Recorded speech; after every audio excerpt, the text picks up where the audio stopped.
Depuis Bruxelles, au cœur de l'Europe, je suis les marchés crypto chaque jour. Et je dois vous dire quelque chose d'important. Ce qui se passe en ce moment à Washington autour du Clarity Act n'est pas une simple dispute législative. C'est un choc de titans qui va redessiner l'avenir de toute une industrie mondiale. Des sénateurs qui s'affrontent, des PDG de géants crypto qui se font ouvertement la guerre et des milliards de dollars institutionnels en jeu. Au milieu de tout ça, une question simple que tout le monde esquive, à savoir qui défend vraiment les intérêts des investisseurs ordinaires. Je vais vous démêler tout ça, point par point, avec des exemples concrets. Restez avec moi jusqu'au bout, parce que les informations des dernières minutes de cette vidéo sont celles que très peu d'analystes ont reliées ensemble. Chapitre 1. Le Clarity Act sous pression. Ce que dit réellement le texte. Pour comprendre la crise, il faut d'abord comprendre de quoi on parle exactement. Le Clarity Act est un projet de loi américain dont l'objectif est de clarifier une question fondamentale. Cet actif numérique est-il une valeur mobilière relevant de la SEC ou bien une matière première relevant de la CFTC? Imaginez que vous achetez un appartement à Bruxelles. Si cet appartement est considéré comme un investissement financier réglementé, vous avez des obligations légales très spécifiques. Si c'est simplement un bien de consommation, les règles changent totalement. C'est exactement ce dilemme que tente de résoudre le Clarity Act pour les cryptoactifs. La sénatrice Loomis défend ce texte avec conviction, affirmant que la version révisée contient les protections les plus solides jamais adoptées pour le secteur DeFi.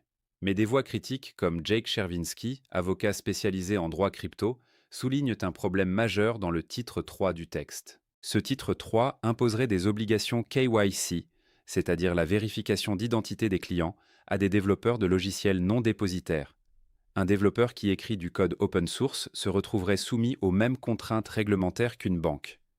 C'est comme obliger un architecte qui dessine les plans d'une maison à porter la même responsabilité légale que le promoteur immobilier qui la vend. Ces deux positions sont irréconciliables sur le fond, et c'est là que la bataille commence vraiment. Chapitre 2. Le sénateur Tim Scott prend position. L'urgence avant tout. Dans ce contexte très tendu, le sénateur Tim Scott, président de la Commission sénatoriale des finances, est sorti du silence. Voici ce qu'il a déclaré publiquement, et j'invite chacun d'entre vous à écouter attentivement chaque mot. Nous reste une étape à franchir, nous avons besoin que le secteur soit d'accord. J'ai donc parlé hier soir avec Coinbase également. Tout le monde est toujours à la table. Il y a du travail à faire. Mais je suis vraiment ravi que les républicains et les démocrates se soient enfin mis d'accord sur quelque chose de vraiment important concernant le rendement. Nous devons maintenant faire en sorte que le secteur adhère à ce langage. Il s'agit d'un processus de tri. C'est toujours difficile la première fois, mais cela s'améliore de plus en plus. Je reste optimiste quant à notre situation actuelle. Eh bien, tout cela se résume à la question des récompenses du côté des plateformes de crypto-monnaies. Les banques s'y opposent car ces sociétés de crypto-monnaies ne sont pas réglementées de la même manière que les banques. Bien sûr, les plateformes de crypto-monnaies comme Coinbase, etc. ne veulent pas être réglementées comme le font les banques. Cela signifie-t-il que les banques commencent à gagner le débat sur les récompenses ? Eh bien, Cheryl, les banques sont également à la table, mais rappelons-nous que nous parlons d'une pomme et d'une orange. Nous ne parlons pas d'une pomme contre une pomme. Une monnaie stable est une garantie de 1 dollar pour 1 dollar, tandis que votre compte d'épargne est un système fractionnaire. Nous parlons donc de deux systèmes très différents réunis, mais oui, nous voulons nous assurer que la publicité ou le marketing d'un compte de monnaie stable est très différent d'un compte bancaire assuré par la FDIC. C'est important. Mais au bout du compte, tous les acteurs sont toujours à la table et nous devons nous attendre à ce que ce soit très intéressant et franchement excitant, pas aussi excitant que March Madness, mais c'est sacrément excitant de nous voir nous rapprocher de plus en plus de la fin de cet accord. Je suis impatient de voir où nous en sommes. Et je suis impatient de voir March Madness. Je suis d'accord avec vous là moins dessus. Ce que Tim Scott dit ici est très important. Il faut le décoder soigneusement. L'expression « threading the needle », en français c'est enfiler une aiguille, signifie trouver un chemin extrêmement étroit entre des positions contradictoires. Tim Scott reconnaît implicitement que l'accord est précaire et difficile, mais il maintient un optimisme stratégique. Il mentionne aussi le point de blocage central, à savoir la question des récompenses sur les stablecoins. Les plateformes crypto comme Coinbase versent des rendements aux détenteurs de stablecoins. Les banques traditionnelles voient Mossa comme une concurrence déloyale, car elles sont soumises à des règles bien plus strictes.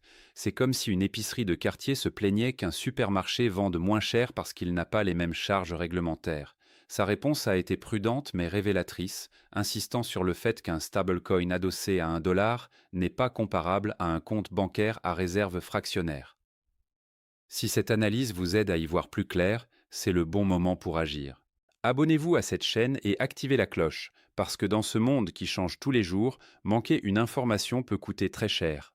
Et maintenant, j'ai une question pour vous, personnellement. Dans les commentaires ci-dessous, indiquez-moi de quelle région vous regardez cette vidéo, que ce soit Paris, Lyon, Montréal, Dakar, Genève, Casablanca ou ailleurs. Et posez-moi la question crypto que vous aimeriez que j'aborde dans ma prochaine vidéo. Vos commentaires guident directement le contenu que je crée pour vous. Chapitre 3. Charles Hoskinson tire la sonnette d'alarme. C'est là que la situation devient vraiment explosive. Charles Hoskinson, le fondateur de Cardano et cofondateur d'Ethereum, est entré dans le débat avec une véhémence que je n'avais pas vue depuis longtemps. Il n'est pas homme à mâcher ses mots et cette fois ne fait absolument pas exception. Nous sommes dans une situation où les gens ne peuvent plus être raisonnables. Ils ne peuvent plus l'être. Lorsque je critique Brad Garlinghouse, les gens n'ont aucune chance d'écouter le contenu de ce que je dis. Il y a juste une contre-réaction viscérale et vicieuse. Je critique son comportement. Il essaye de faire passer un projet de loi qui fait de tout par défaut. Une valeur mobilière, jusqu'à preuve du contraire, ce qui était le traitement que Gary Gensler a infligé à son propre écosystème. C'est un échec car il sait. Car il sait qu'il va obtenir une exemption et que cela réduit la concurrence. Alors allez vous faire foutre dans tout le secteur. C'est un mauvais comportement. Et je vous ai montré 4 vecteurs d'attaque différents que la Securities Exchange Commission pourrait utiliser aujourd'hui si ce projet de loi était adopté. Pour faire de tout, chaque nouveau projet a une valeur mobilière par défaut. Ces accusations méritent qu'on les décortique soigneusement. Hoskinson reproche à Brad Garlinghouse de soutenir une version du Clarity Act où tout actif numérique est présumé valeur mobilière par défaut. Si un actif est classé valeur mobilière, son émetteur doit respecter des obligations d'enregistrement auprès de la SEC, la gendarme des marchés financiers américains. C'est extrêmement coûteux et long pour les petits projets innovants. Mais Ripple, l'entreprise de Brad Garlinghouse, a déjà obtenu un accord avec la SEC après des années de procédure.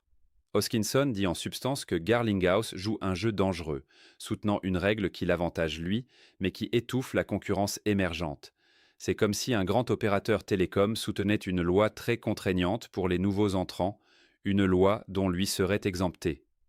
Ces arguments sont vérifiables et ont été documentés par des juristes spécialisés en droit des marchés financiers numériques. Chapitre 4. Brad Garlinghouse répond 13 000 milliards de raisons d'avancer. Brad Garlinghouse, PDG de Ripple, multiplie les sorties publiques pour défendre sa vision. Il représente l'une des entreprises les plus avancées dans l'adoption institutionnelle des paiements blockchain. Voici ce qu'il a déclaré dans un entretien très remarqué. Alors Maria, je pense que c'est une époque et un endroit fascinant, en partie à cause de ce qui se passe avec les stablecoins. Vous avez des conseils d'administration et des PDG d'entreprise, qu'elles soient du Fortune 500 ou du Fortune 2000. Ils demandent à leur trésorier, leur directeur financier en leur disant « Hey, qu'est-ce qu'on fait avec les stablecoins ? Hey, qu'est-ce qu'on fait avec les stablecoins ?» L'année dernière, J-Treasury, la société que nous avons achetée, désormais Ripple Treasury, a orchestré 13 000 milliards de dollars de paiements. 0% d'entre eux ont été effectués via une monnaie stable ou une crypto. C'est l'opportunité. Et à mesure que nous intégrons progressivement la capacité de ces tableaux de bord, disons que vous effectuez un paiement en pesos philippins, vous pouvez l'envoyer par le biais du rail traditionnel. Cela prendra 3 à 5 jours, cela coûtera autant, ou vous pouvez l'envoyer. Et il sera là en 1 minute. Et donner cette option au trésorier et au directeur financier est vraiment, je pense, le déblocage. Et encore une fois, nous constatons un intérêt considérable. Et c'est en partie parce que les gens sont plus conscients de ce qui se passe dans les monnaies stables en général. Vous avez eu 33 000 milliards de dollars d'échanges de monnaie stable l'année dernière. Vous savez, c'est en quelque sorte, comme l'ont appelé les analystes de la Citibank, c'est le moment GBT de la crypto, c'est que les gens considèrent les monnaies stables comme une sorte de point d'entrée vers d'autres solutions basées sur la blockchain et la crypto. Les chiffres cités par Garlinghouse sont vérifiables et publics. Ripple Treasury a effectivement orchestré 13 000 milliards de dollars de paiements en 2024 et 2025. Le volume mondial des échanges en stablecoin a dépassé les 33 000 milliards de dollars sur la même période. Pour donner une échelle à ces chiffres, le PIB de la France en 2025 était d'environ 3 000 milliards d'euros. On parle donc d'un volume de paiement représentant 10 fois le PIB français, et c'est uniquement pour les stablecoins. La métaphore du ChatGPT de la crypto est frappante. Tout comme ChatGPT a rendu l'intelligence artificielle tangible pour des millions de personnes, les stablecoins rendent la blockchain accessible aux trésoriers d'entreprises qui n'avaient jusqu'ici aucune raison de s'y intéresser.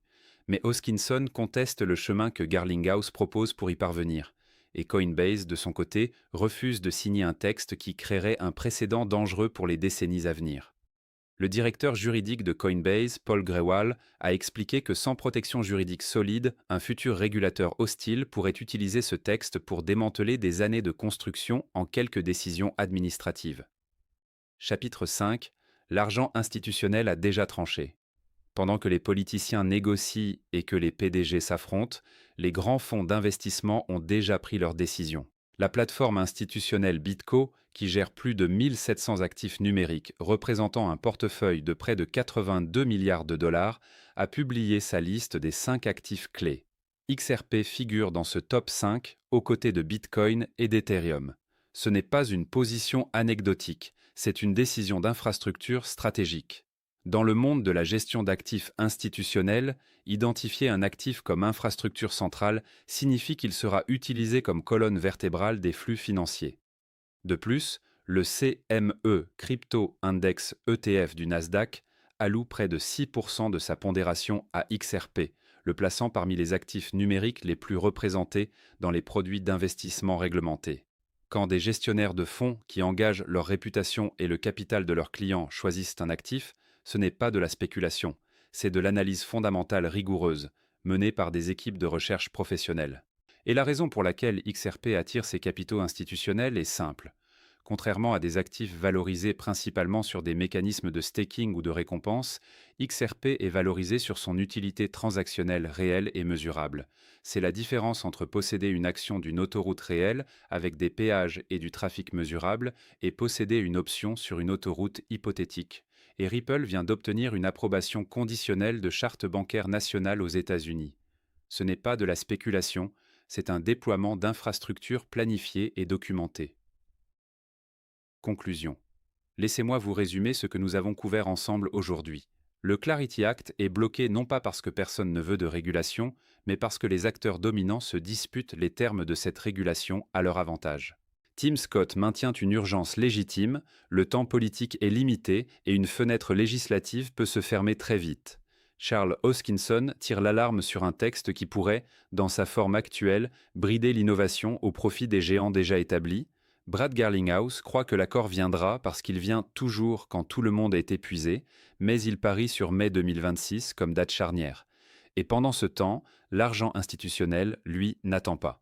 Il positionne déjà ses milliards sur les actifs qui auront un rôle central dans l'infrastructure financière mondiale de demain. La vraie question n'est pas de savoir si cette législation passera. La vraie question est de savoir si vous comprenez assez bien ces dynamiques pour prendre vos décisions avant que le marché les prenne pour vous. Je suis Alexandre, depuis Bruxelles. Je continuerai à décrypter ces informations pour vous, chaque jour, avec la rigueur et la pédagogie que vous méritez.